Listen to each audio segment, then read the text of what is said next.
بسم اللہ الرحمن الرحیم۔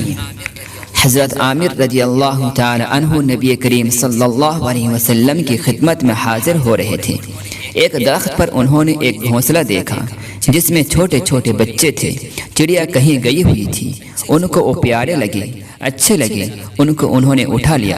ذرا دیر میں چڑیا آ گئی، اس نے ان کے سر پر چہچہانا شروع کر دیا۔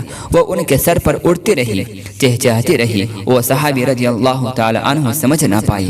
بالآخر تھک کر چڑیا ان کے کندھے پر بیٹھ گئی۔ انہوں نے اس کو بھی پکڑ لیا، نبی کریم صلی اللہ علیہ وسلم کی خدمت میں آ کر پیش کیا۔ اے اللہ کے نبی صلی اللہ علیہ وسلم، اے بچے کتنے پیارے اور خوبصورت ہیں، اور واقعہ بھی سارا سنایا۔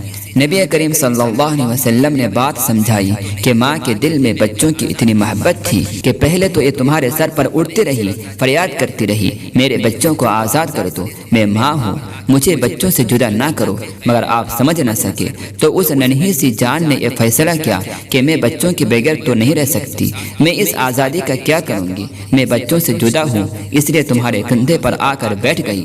اگرچہ میں قید ہو جاؤں گی مگر بچوں کے تو ساتھ رہوں گی۔ نبی کریم صلی اللہ علیہ وسلم نے ارشاد فرمایا کہ ان کو واپس اپنی جگہ چھوڑ آؤ۔ جب پرندہ کو اپنے بچے سے اس قدر محبت تو پھر خدائے پاک کو اپنے بندوں سے کس قدر محبت ہوگی۔